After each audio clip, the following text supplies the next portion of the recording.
Yan na usab ang tulumanon nga giuluhan ang kahayag sa pagtuong Katoliko uban gyapon niining ubos ninyong alagad sa maong tulumanon, Silbert Dunduyano Sr. alias Veritas.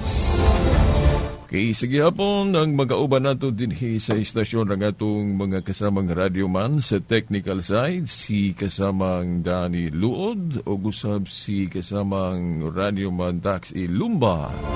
Sa gawas mo gihapon si kasamang radyoman Rinaldo Cuenca o gusab si Kion Ilumbaring.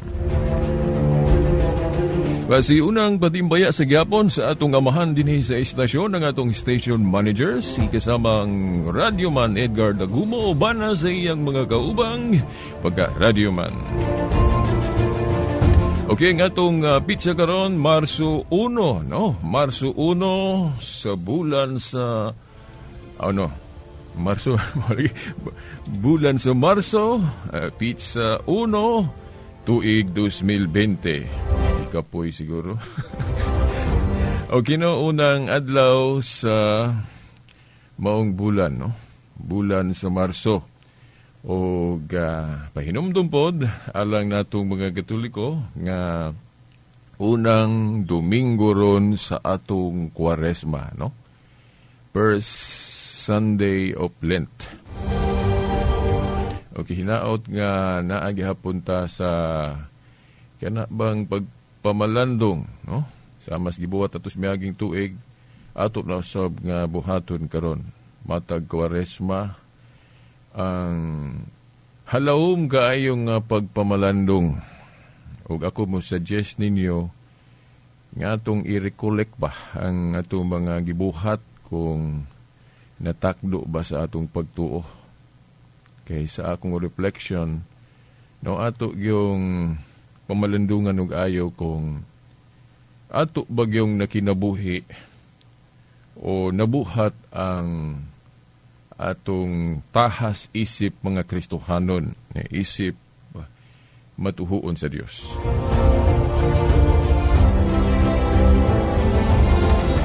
O gisagyapon ako moingon maayong adlaw sa Ginoo kanatong tanan. Okay, no, mga tinahod nga tigpaminaw mga ginikanan, suki ning maong tulumanon, niining higayon na karon, atong hisgutan ang usa ka pangutana, nga bililhon usab nga pangutana, pero bisan gani ang mga Katoliko, ako gyuning way lipod-lipod nga ipahibaw ninyo, bisan dili ni siya matawag og maayo gyud nga impormasyon o balita. Okay. Nganong moingon ko kay kitang mga Katoliko bisan daghan ta apan ang negative pod nato, ang dili maayo pod nato, no? Naman gyud negative, di ba? Ang dili pod maayo nato tungod kay sa atong personal nga mga reflection, personal nga paghuna-huna. Oh, dili kita matawag og naghiusa. Kay sa atong personal nga mga pangagpas, mahimo man gyud nga di ta magparehas, no? Sama aning tubag ba sa pangutana, ang pagbiya ba sa Katoliko nga tinuhuan o pundok, sala ba? Okay, akong usbon na ang pangutana nga mo'y atong topic pod karon. Okay. Ang pagbiya ba sa atong tinuhuan o simbahan nga Katoliko usab ba ka sala? Focus ta sala kay mo yun nagisintro pod sa Lenten season. Di ba? Unsa may hinungdan nga namatay. Aga itong Ginoong Jesucristo. Unsa may hinungdan nga gipatay siya, no? Tungkol sa atong mga kasalanan, di ba? So, mupokus ta karon sa sala. Pero di man nato may isgutan gutanan o ang tibuok, no? Ato lang isgutan karon kining sala. Nga nagtumong sa pangutana, ang pagbiya ba sa Katoliko nga pagtuo o tinuhuan usa ka sala, di ba? Naman ko yung mga Katoliko mo ingon nga, sa Efeso 5:23, ang pagaluwason ni Kristo ang iyang iglesia sa atong pinulungan gyud nga lintunganay simbahan o katilingban. Kay kanang iglesia god hinuwaman nato nas mga katsila. Di ba? Di ba nga termino? Katilingban o asembleya. O simbahan.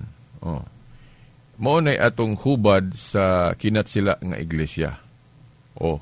Di ba? Sa Efeso 5:23, ang pagaluwason ni Kristo ang iyang iglesia o ang iyang simbahan. Di ba? Kung kita mga Katoliko nagtuota nga kining atong simbahan o iglesia, mao gyud ang gitukod o gisugdan ni Kristo. So salagda sa maing pangisip o pangatarungan, so muingon ta nga sala kung mubiya ta sa maong simbahan. Kung nagtuo ta nga si Kristo gyud mo'y nagtukod ani. Siya gyud mo'y prime mover ani, natural, di ba? Efeso 5:23. Ang pagaluwason ni Kristo mao ang iyang simbahan kun iglesia. So kung nakahibalo ka ana nga kining atong simbahan mao gyud ni ang simbahan nga gitukod ni Kristo, unya atong gibiyaan sala gyud. Pero ato ning klarohon ha kay insakto na, pero muingon ta nga tinuod ba gyud sa realidad nga ang tanang mibiya sa Katoliko nakasala o guilty? Na atong i-qualify kay nagtuon-tuon putag moral philosophy. No, ang atong mga pari kung mo eskwela sa teolohiya, no, sa pagkapari, apil nila ng pagtuon sa kanang gitawag og philosophy. Dili philosophy nga binuang, kundi philosophy nga naghisgot gayod sa daghang mga butang, labi na kanang gitawag og moral philosophy, di ba? Unya dili man na kasupak sa sugo sa Dios kay kana galing balaod sa Dios kanang the 10 commandments, moral man na, di ba? Moral man na, no? So, atong sayron unsa nang moral, no? Kanang moral, kanang maayo o insakto nga kanang kabutang, di ba? Basta nang moingon ta nga sala ba ang pangawat, no? O sa moral, sala. Di ba? O mo na nga moral, dili daw tan kung atong tun-an ng moral philosophy. Dapat makahibalo kita, parang makahibalo ta unsa makatarunganon ug unsa dili. Di ba? Kanang moral naghisgot man makatarunganon, di ba? Now, pero pananglit kung wa ka kahibaw nga kining Romano Katoliko mao gyud ang original nga gitukod ni Kristo. Kay tingali ang imong nihibaw-an kana rang tudlo sa uban nga kining Katoliko dili man si Kristo gatukod ana, si Constantino man o si Pope Gregory man, lain ba? So tukod lang nagtaho o kanang Romano Katoliko kay daghan mang badlungon ana, tukod na siyawa. Kung mao na imong pagtuo nga kining Romano Katoliko dili ni tukod ni Kristo kay tukod lang siyawa o tukod lang ni Trapulano o tukod lang og ordinaryong tao, ang pagbiya sa Katoliko dili punta makaingon nga nakasa ka na o nagilty ka na, di ba? Kay morally nagtuo man kang dili mauning Katoliko. Tukod lagyawa. So natural alang-alang makighiusa ka padayon anang tukod lagyawa, di ba? So sa moral analysis sakto ra pud ka nga imong gibiyaan ng Katoliko. Ngano man kay anong mo pasignunot nganong makighiusa man ka ng iglesia o simbahan nga tukod og yawa. Di ba? So alang sa mga Katoliko kanhi nga nibiya sa ilang pagkakatoliko kay naa sa ilang unahon nga sakto sila kay ang Katoliko dili mao o sayop o tukod og yawa o tukod Trapulano dili tukod ni Kristo. So sakto ra pud sila morally. Munay moral analysis. Pero kung lahi, pananglit ako, sa akong estudyo, sa akong reflection, kining Katoliko, mao man ni ang matuod nga iglesia ni Kristo. o matuod nga iglesia sa Dios. So, mo man ay akong reflection, mo man ay akong nasabtan sa akong konsensya base sa akong pagtuon. Di ba? Og pamalandong. So, tukod man ni Kristo. So, morally, sa moral analysis, so, dautan, o dili maayo nga biyaan ako ning Katoliko. Di ba?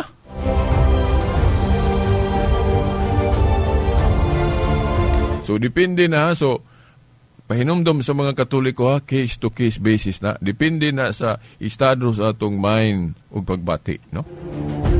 O, kung sa ato pa, kanang mga Katoliko nga nibiya sa ilang pagkakatoliko kay nagtuo sila, kay nabrinuwa siguro sila mga false teachings, kay ang ilang pagtuo nga kining Katoliko dili ni tukod ni Kristo, so sakto ra po sila. Sakto ra po sila morally sa moral analysis. E nga nung makig-usa man ka ng tukod o yawa. Di ba? Pero alang po sa mga Katoliko nga nakahibalo nga kining Iglesia Katolika Apostolika Romana mao ni kadtong Iglesia ni Kristo.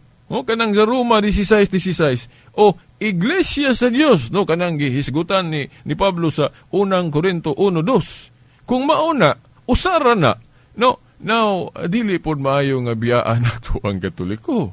Di ba? Kay mo maning tinuod. So, morally, sala yun ang mubiya tas Katoliko kung nakahibaluta nga kining Katoliko tukod ni Kristo.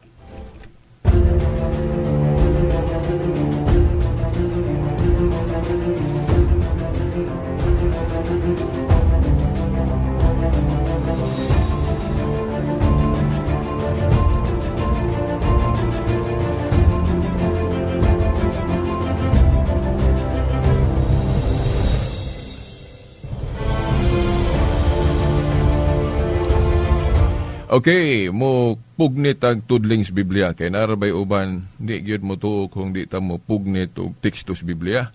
So, adto tas basahon nga giasoy ni San Juan, no? Sa 1 Juan Kapitulo 2, no? 1 Juan Kapitulo 2, versikulo 18 hangtod 19. Unsay giingon ni San Juan diha? Niingon siya, mga anak, giingnan niya ang mga matuhuon, mga anak, kana lang, sa di pa na ako natiwason, kana lang termino, kana lang description sa iyang pagtawag ba, sa iyang pangatahuran ba, inyang unang pulong nga giasoy sa mga tao nga iyang gihisgutan diha, mga anak. Mangutana sa ko ninyo, nganong mga anak iyang gisulti diha, no? Nganong dili mga igsuon? Di ba? Kay kana bitong atong mga igsuong dili Katoliko nga pastor o ministro, kasagaran gyud ang ilang address sa ilang mga followers ug magwali sila, igo ra gyud sila moingon nga brothers and sisters in Christ. Di man ta mosupa kana kay mga igsuon madatanan, di ba? Oh. Pero ang pangutana, nganong ingon ana ra man ang ilang description sa mga ilang pagtawag ba sa mga followers nila, pananglit, ako pastor ko sa born again, o ministro ko sa Iglesia ni Kristo, then magwali ko ana sa pulpito, o then mayingunin ko, brothers and sisters in Christ, mayong buntag na to. O. Mostly, maorag yun na address yun sa mga pastor o ministro nga dili Katoliko. Pero si San Juan tanawa, kanang iyang pulong diha nga gigamit sa pagtawag niya sa mga tao nga iyang gisuwatan ana kanang 1 Juan 2:18 ug 19. Nganong wala man siya moingon dihag brothers and sisters. Dili po ta moingon nga sayop ng brothers and sisters. Sakto gyapon na. Pero nganong ang iyang gitawag diha sa 1 Juan 2:18 ug 19 address sa mga tao nganong mga anak man. Tungod kay ang atong San Juan nagtuo siya nga pari siya. Nya kanang pari di ba sa Katoliko amahan man na, father man na. Og ang amahan mutawag yun mga anak sa mga subordinate. Di ba? Sama sa pamilya ang leader di sa pamilya amahan man, father. Unsa may itawag sa mga anak di mga anak. So, that means ang ministro o pastor di ay sumala sa Biblia base sa 1 Juan 2:18 ug 19, sakto din Katoliko, nga kana diing magwawali sa pulong sa Dios, pader na. No? Pader na. Now, di isa ta maghisgot atong Mateo 23:9 ha, nga nag-ingon si Kristo, ayaw mo pagtawag og amahan diri sa yuta. Ato naman nang na-discuss sa miagi, no, nga dili na siya inanaon pagsabot nga sayop ang paggamit sa titulo nga Father. In short lang, ang ipasabot lang sa Ginoo diha, contextually, dili maayo gamito ng titulo sa Dios sa pagpataas. Kay ang magpataas ipaubos ug ang magpaubos ipataas. But pasabot kung mapahitason ka, dili ka angayan anang titulo nga father ug titulo nga teacher.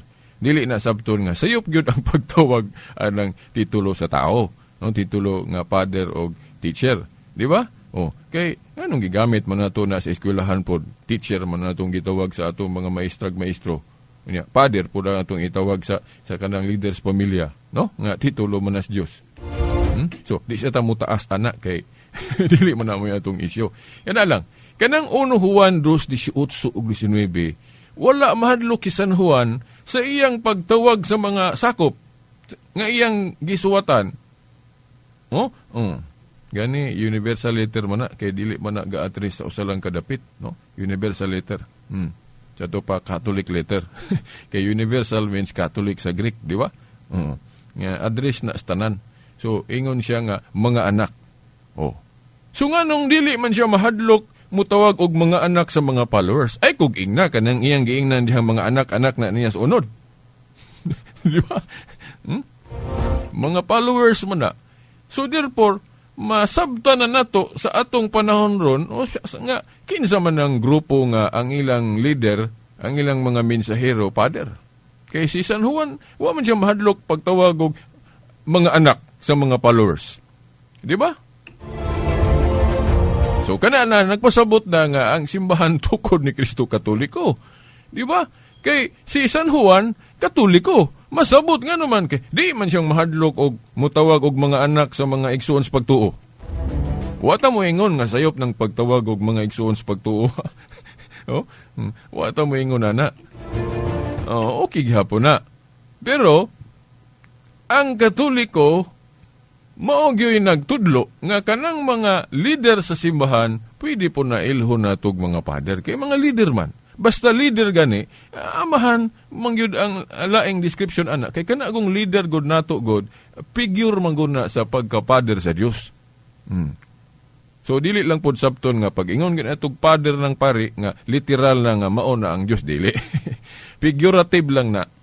Ang literal gyud nga father usara ang Dios sa langit, no? Kanang mga father nato sa pamilya, bisan manggali ang mayor o gobernador, pwede magit nato na tawgon og father, pero relative ra or figurative.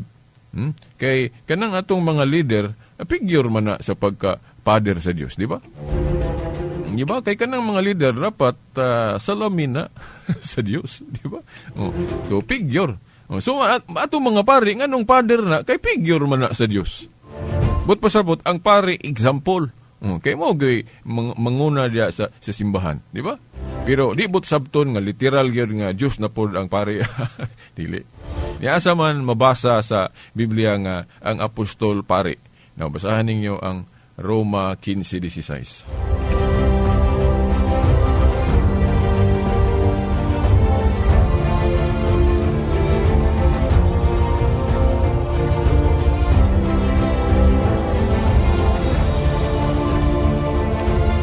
Okay, basahon ako diri ang akong hubad sa Biblia nga maayong balita Biblia, no? Roma 15:16, no? Gihimo akong sulugoon ni Kristo. Kinsay gaingon ani si Pablo, ingon siya, gihimo akong sulugoon ni Kristo Jesus aron pag-alagad sa mga dili Hudiyo. Nag-alagad ako ingon nga pari aron pagwali sa maayong balita nga gikan sa Dios. Unya kung moadto puta sa Roma 14:15 kung wa ko masayop, 14:15. Kadtong niingon siya nga litra por litra gyud nahimo kuno siyang amahan sa maayong balita. Correct me if I'm wrong sa Korinto dito. Unang Korinto 14:15. Ako po ning tanawon diri kung wa bata malimot o bata masayop, no. Unang Korinto 14 15. Okay. Atong basahon ni o wa bata masayop og pugnit sa maong nga tudling. Okay, Roma, unang Korinto 14 o 4:14 ba to? Itong suwat ba ni Apostol Pablo nga niingon siya, ako nahimong amahan ninyo sa maayong balita, no? No, bisan gani wala nang tudli nga sa Biblia, unang Korinto 4:15, wa ko masayot. Huna gyud ko nga basahon ako ng besikuluhan, no? Although hapit na sini. Unang Korinto 4:14. Gisulat ko kini dili aron pakaulawan kamo kundi aron so pagtudlo kaninyo ingon nga pinangga kong mga anak. Sa to pa father siya. Kay bisan pa, di ba dili man ni minyo sa unod si Pablo? Kay single man ni silibit, pero nganong gitawag niya mga anak ang mga matuuhon? Kay kana laging apostol o ministro sa Dios amahan na sa maayong balita, no? Unang Korinto 4:14 o 15, no? Gisulat ko kini dili aron pakaulawan kamo kundi aron sa pagtudlo kaninyo ingon nga pinangga kong mga anak. Kay bisan pa kung kamo adunay linibok ka mga magtutudlo diha kang Kristo, usa lamang ang inyong amahan. Kay sa inyong kinabuhi diha kang Kristo Jesus, nahimo ako nga inyong amahan o papa sa kinat sila. Pinaagi sa akong pagdala sa maayong balita nganha kaninyo. So sa ato pa, kung kanang inyong mga pastor o ministro, mahadlok mo mutawag og pader o muila og pader, dili na mao ang example sa mga pastor o ministro diri sa Biblia. Kaya ang pastor o ministro diri sa Biblia, sama sa mga apostol, nagpasabot man nga ang ilang katungdanan pader. Dili lang kay brother, di ba? So, kana nagpasabot na nga ang pagbiya sa tinuod nga simbahan nga ang ilang mga leader amahan, di ba? Mga amahan. So, katoliko rin may nagtudloan na. So, katoliko ang matuod nga simbahan. So, kay katoliko man ang matuod nga simbahan, so, mao ni ang gitukod ni Kristo, kana pa daghan pagalitang dapat isgutan ana ngano nga kining katoliko mao kining tukod ni Kristo. Kung kahibalo ka mao gyud ni original nga gitukod ni Kristo, so sala gyud ang pagbiyani. Gawas kung wa kang kahibalo. Dayon basahan lang ninyo kamo nalay basa kay usa ka minuto na lang. Basahan ninyo og ayo ng 1 Juan 2:18 ug 19. Ang pagbiya sa matuod nga simbahan o iglesia mga antikristo na. Unay sakit-sakit ron. Kung antikristo gali, but pasabot, sadaan, di ba? Makasasala kay antikristo go, di ba? So, mauna, kung kining simbahan nga gitukod ni Kristo, mao gini ang tukod ni Kristo, sala gyud ang pagbiya. Kay gitawag og antikristo ni Juan ang mubiya sa tinuod nga pundok o tinuod nga simbahan.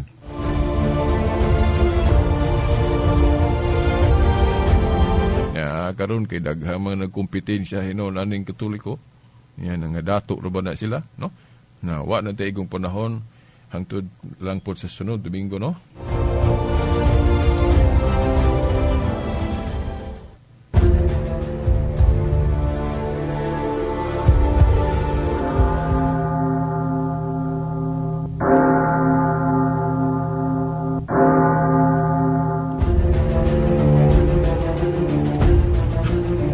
Isang litwa naman tayo igong panahon. Ayaw kalimut ha, karong alauna sa hapon, basin makaapil ko sa sangka sa katarungan. O alas 8 gabi ipod sa tulumanon sa Catholic Faith Defenders. Okay, sa ngalan na lang sa atong mahal nga inahan, Mother Mary, baga kadagkuan sa atong simbahan, sa atong langdong obispo, mga kaparian, hangtod sunod Domingo pohon sa mga oras ug istasyon. Sa ngalan sa Amahan, sa Anak, sa Espiritu Santo. Amen.